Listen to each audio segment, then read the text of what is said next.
Students, आज हम class 9th के चैप्टर फर्स्ट संख्या पद्धति यानी नंबर सिस्टम के एक्सरसाइज 1.1 के क्वेश्चन नंबर 4 को डिस्कस कर रहे हैं, जिसमें हमको कथन सत्य हैं या असत्य हैं कारण सहित उत्तर देने हैं, यानी ट्रू एंड फॉल्स बताने हैं और उनके कारणों पर भी फोकस करना है।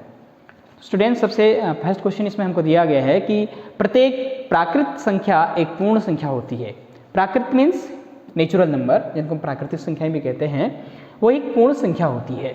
तो स्टूडेंट्स, हमको इनको सॉल्व करने से पहले नंबर सिस्टम के बारे में हमने पिछले लेक्चर में आपको बताया था कि कैसे कौन कौन से नंबर सिस्टम कौन कौन से नंबर और टाइप ऑफ नंबर्स होते हैं, उनके बारे में हमने डिस्कस किया है।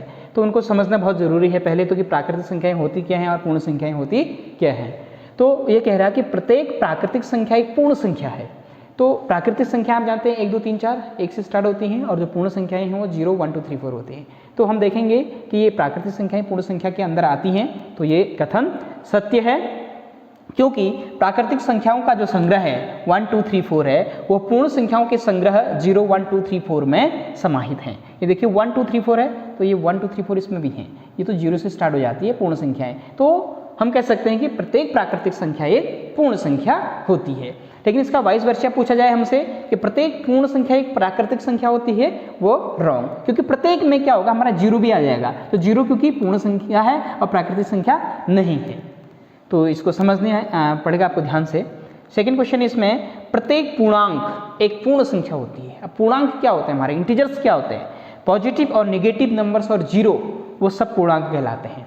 और जबकि पूर्ण संख्याएं क्या होती हैं, 0 और पॉजिटिव नंबर्स जो होती हैं। तो ये कथन असत्य है,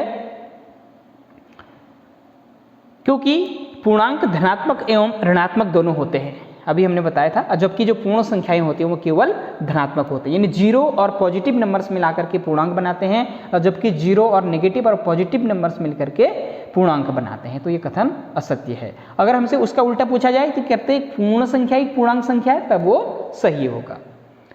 थर्ड, प्रत्येक प्रमेय संख्या एक पूर्ण संख्या होती है।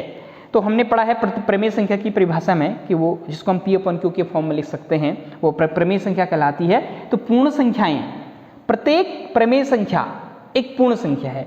यह कथन भी असत्य है, क्योंकि प्रत्येक प्रमेय संख्या पूर्ण संख्या नहीं हो सकती है, क्योंकि जैसे हम प्रमेय संख्याओं में तो हम दशमलव डेसिमल नंबर्स भी हमारे रेशनल नंबर होते हैं, प्रमेय संख्याएं होती हैं। तो ये कथन असत्य है, क्योंकि प्रमेय संख्याओं के संग्रह में साधारण भिन्न एवं दशमलव भी आती हैं, परंतु ये पूर्ण संख्याएं नहीं हैं। तो स्टूडेंट्स, इसको ध्यान से समझना है कि प्रत्येक प्रमेय संख्या एक पूर्ण संख्या नहीं होती है। जबकि अगर हमसे पूछा जाए क्या प्रत्येक पूर्ण संख्या एक प्रमेय संख्या होती है, बिल्कुल राइट हो जाएगा।